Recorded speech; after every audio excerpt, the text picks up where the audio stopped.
Welcome to Sisan একাডেমিতে স্বাগত। আজকে আমরা নিমেষে অঙ্ক সিরিজের ক্লাস নম্বর 243 শুরু করব আজকে ম্যাথসের উপর। আমি আজকের যে 10টা কোশ্চেন সেটা হচ্ছে কি WBCS এর 2014 যে প্রিলিমসের এক্সাম হয়েছিল সেইখান থেকে 10টা কোশ্চেন নিয়েছি, ঠিক আছে। এবার WBCS এর কোশ্চেন থেকেই যে নিয়েছি শুধু এই কোশ্চেনগুলো WBCS-এই আসবে, অন্য কোনো এক্সামে আসবে এরকম কিন্তু নয়। ঘুরিয়ে ফিরিয়ে দেখবে পিএসসির যে কোনো এক্সাম বা ওয়েস্টবেঙ্গল পুলিশ, কলকাতা পুলিশ বা স্টাফ সিলেকশন কমিশনের এক্সাম, সেই সমস্ত কোশ্চেনগুলো ঘুরিয়ে ফিরে এই এক্সামের কোশ্চেন ওই এক্সামে, এইভাবে তোমরা যারা কম্পিটিটিভ এক্সামে প্রিপারেশান নিচ্ছ তাদেরকে বলবো শুধু প্রিভিয়াস ইয়ার সিরিজ ভালো করে প্র্যাকটিস করো, দেখবে ওই রকম টাইপেরই কোশ্চেন ঘুরিয়ে ফিরে বিভিন্ন এক্সামে তুমি পাবে, ঠিক আছে। সেই জন্য তোমাকে রেগুলার বেসিসে ম্যাথ যায় শুধু প্র্যাকটিস, আর কিচ্ছু না। দেখবে চেনা জানা অঙ্কগুলোই আসবে, হ্যাঁ, সেই চেনা জানা অঙ্কগুলোই দেখবে তুমি ভুল করে আসবে যদি তুমি রেগুলার বেসিসে প্র্যাকটিস তোমার না থাকে। সেই জন্য বলবো রেগুলার বেসিসে তোমরা প্র্যাকটিস করো। আর সেই জন্য আমি এই নিমেষে অঙ্ক সিরিজটা তোমাদের জন্য নিয়ে এসেছি, ঠিক আছে। যারা রেগুলার ফলো করো, অনেকেই বলেছো হ্যাঁ যে আমি স্যার আগে 25টার মধ্যে 11টা কোশ্চেন 11-12টা আমার ঠিক হতো, কিন্তু আপনার এই এতগুলো ক্লাস প্রায় 170 ক্লাসের উপর দেখার পরে হ্যাঁ আমার প্রায় 22টা মতো ঠিক হচ্ছে, 22-23টা করে 25টার মধ্যে ঠিক হচ্ছে। এইগুলো আমার শুনেও ভালো লাগে, ঠিক আছে। এগুলো দেখো, আমরা সব মধ্যবিত্ত ঘরের স্টুডেন্ট, সবাই হচ্ছে গিয়ে হাই মানে ইনস্টিটিউটে, কোচিং ইনস্টিটিউটে মানে প্রিপারেশান নেওয়ার মতো পয়সা থাকে না। সেই জন্য আমার নিজের এক্সপিরিয়েন্স থেকে, আমার নিজের লাইফের এক্সপিরিয়েন্স থেকে আমি এই সিরিজটা নিয়ে এসেছি, ঠিক আছে। আমার নলেজগুলো শেয়ার করলে যদি তোমাদের উপকার হয়, সেই জন্য আমি নিমেষে অঙ্ক সিরিজ বা এই সিসান একাডেমি ইউটিউব চ্যানেলটা খুলেছি, ঠিক আছে। সেই জন্য বলবো যারা এই রকম নিডি স্টুডেন্ট, ঠিক আছে, যারা সত্যিকারের যাদের দরকার এইরকম প্রিপারেশন, তাদেরকে বলবো অবশ্যই চ্যানেলটা তোমরা রেগুলার বেসিসে ফলো করো। আর তোমার বন্ধুবান্ধব যাদের এইরকম টাইপের মানে ক্লাস দরকার তাদেরকেও জানিয়ে দিও যে এইরকম একটা চ্যানেল আছে, হ্যাঁ, তোমরা বন্ধুদেরকেও জানিয়ে দিও, ঠিক আছে, যাতে অনেকেই উপকার হয়।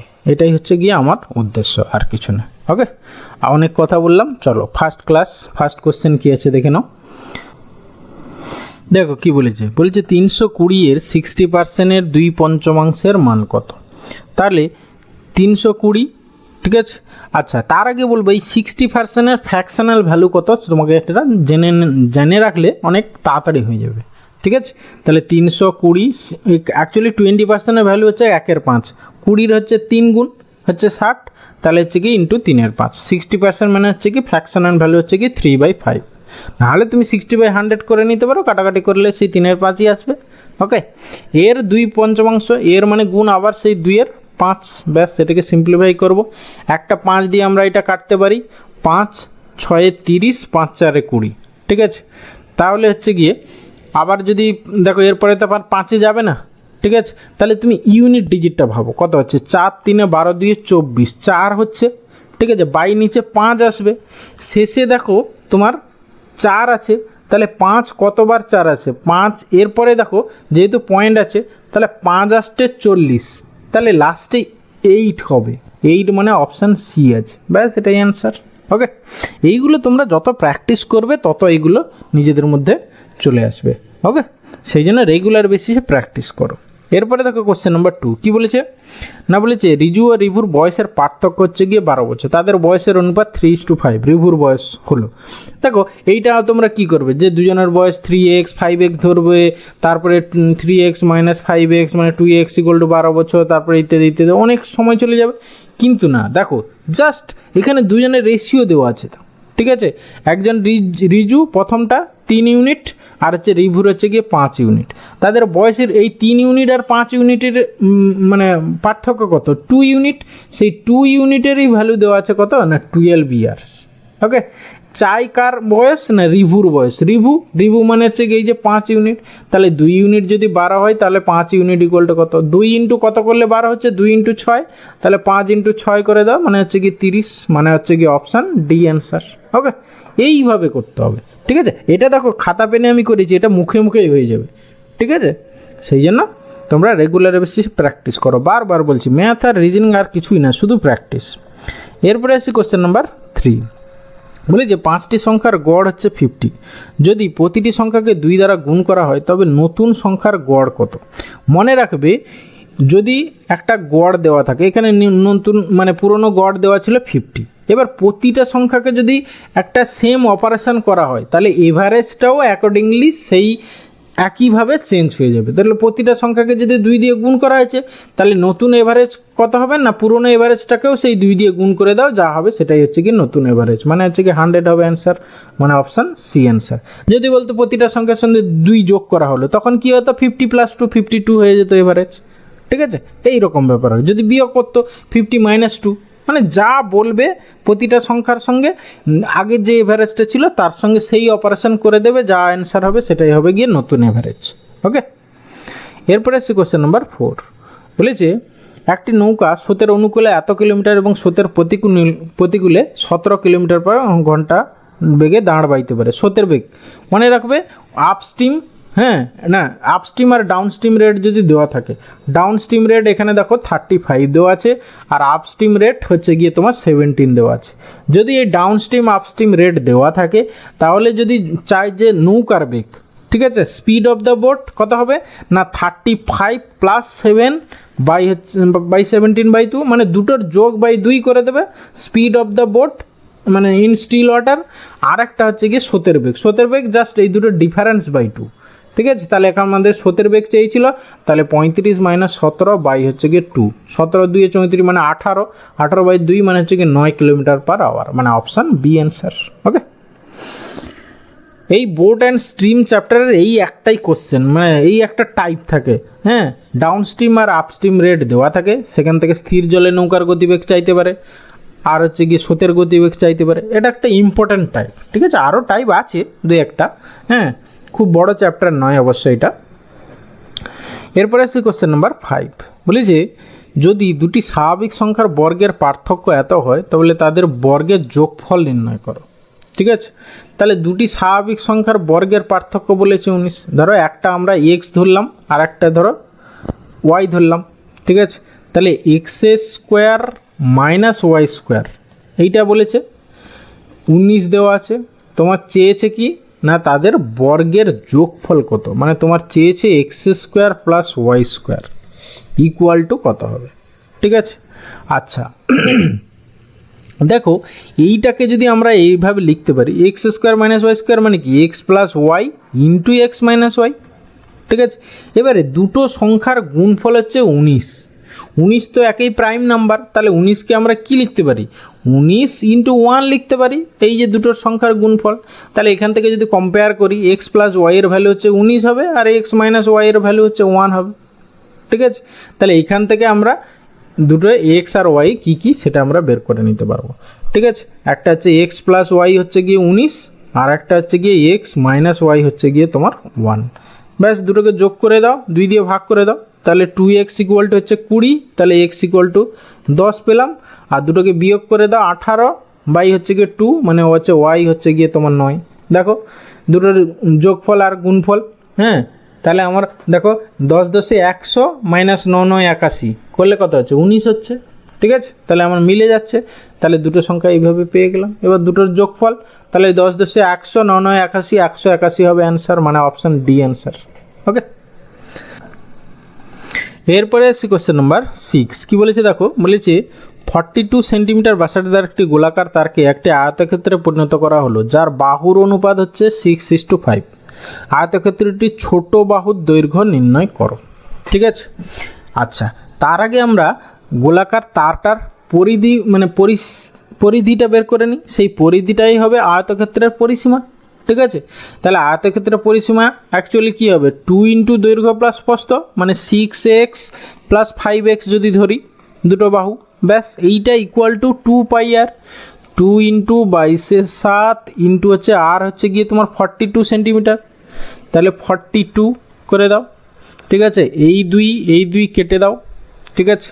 তারপরে এইটা দেখো তোমার 11x হবে এইটা, 11x = দিস, তাহলে এই 11 দিয়ে কেটে দিতে পারো, 11 × 2 = 22, ঠিক আছে? এবার 7-এ কাটো, 7 × 5 = 35, 7 × 6 = 42, তাহলে 6, তাহলে এক্সের ভ্যালু 6 × 2 = 12 পেলাম, ঠিক আছে? এবার আয়তক্ষেত্রটির ছোট বাহুর দৈর্ঘ্য চেয়েছে, ঠিক আছে? তাহলে ছোট বাহুর দৈর্ঘ্য মানে হচ্ছে কি তোমার 5 ইউনিট, তাহলে 5x হবে, তাহলে 12 5 60, কিন্তু অপশান তো 120 আছে, ঠিক আছে। আচ্ছা, কোথাও একটু ভুল দেওয়া আছে সম্ভবত, আমার মনে হয় এইটা ব্যাস হবে, হ্যাঁ এইটা বোধহয় 42 সেন্টিমিটার এই ব্যাসার্ধ আছে, এটা ব্যাস হবে, ঠিক আছে। সেক্ষেত্রে তুমি যদি অপশান এ করে আসো, অপশান এটাই হবে কি ঠিক, কারণ হচ্ছে কি দেখো 60 আসছে, 60 মাল্টিপল যেটা হবে সেটাই হবে অ্যান্সার, মানে চারটের মধ্যে বেস্ট চয়েস যদি ভাবো তাহলে অপশান এ হবে অ্যান্সার, আদারওয়াইজ হচ্ছে কোশ্চেনটা ভুল আছে, ঠিক আছে। তোমরা অবশ্যই কমেন্টে জানিও কোথাও ভুল আছে কি আছে, বা কিছু আমার টাইপিং মিস্টেক থাকলে বা আমার মিস্টেক থাকলে অবশ্যই তোমরা কমেন্টে জানিও, ওকে।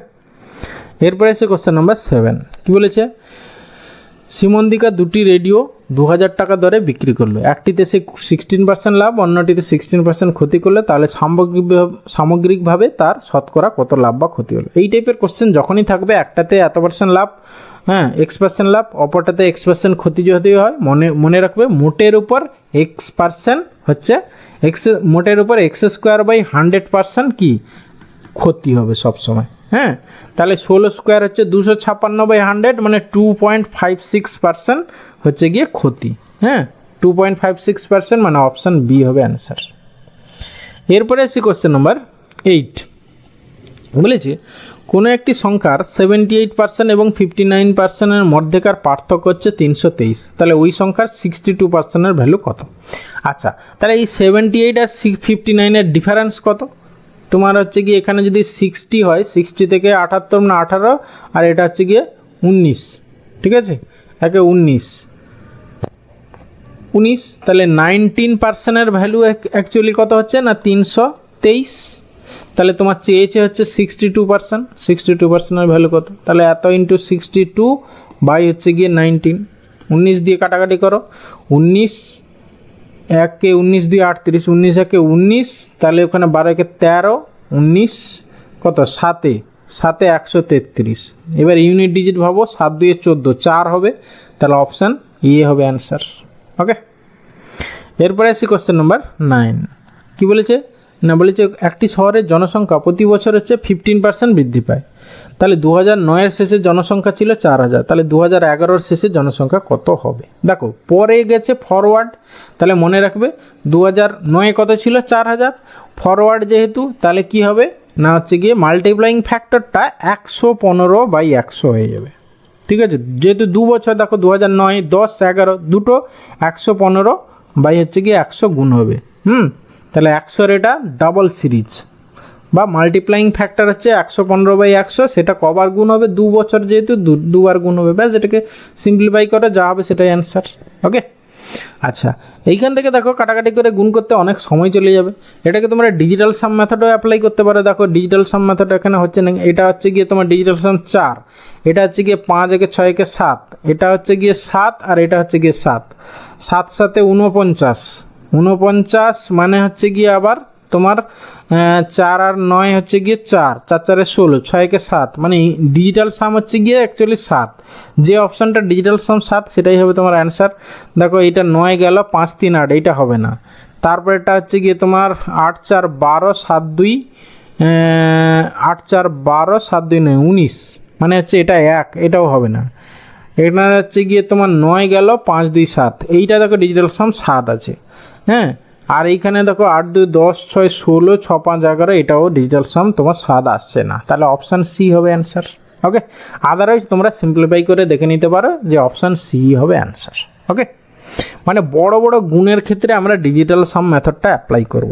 যারা রেগুলার বেসিসে আমার ক্লাস করো তারা জানো ডিজিটাল সাম মেথড কী, যেখানে হচ্ছে আমি একটু শর্টে বলে দিই, জাস্ট ডিজিটগুলোর সাম হচ্ছে ডিজিটাল সাম, যেখানে হচ্ছে গিয়ে যদি 9 হয়ে যায় কোনো যোগফল, 9 মানে 0, ঠিক আছে, এইভাবে আমরা ছোট ছোট করে নেব, করে মানে এই যে দেখো এখানে যেমন 4 ছিল, তারপর এই যে 5 1 6 1 7, আর এটাও 5 1 6 1 7, নিচে দেখো 1 হবে, এটা 1 1 × 1, মানে নিচে 1 হয়ে যাচ্ছে, নিচেরটা ভাবার দরকার নেই। তাহলে উপরেরটা দেখো 4 × 7 × 7, সেটাকে গুণ করা, আমি 7 7 49 করলাম, 49-এর 9 মানে 0 হয়ে গেল, শুধু 4 পড়ে থাকলো, মানে এই দুটো মিলে আবার 4 হয়ে গেল, তাহলে 4 4 16, 6 1 7, সেই জন্য 7 হলো। এইভাবে সবগুলো ডিজিটাল সাম আমরা দেখলাম কোনটার 7 হচ্ছে একমাত্র, তখন সেটাই হচ্ছে অ্যান্সার, ঠিক আছে, ডিজিটাল সাম মিলবে।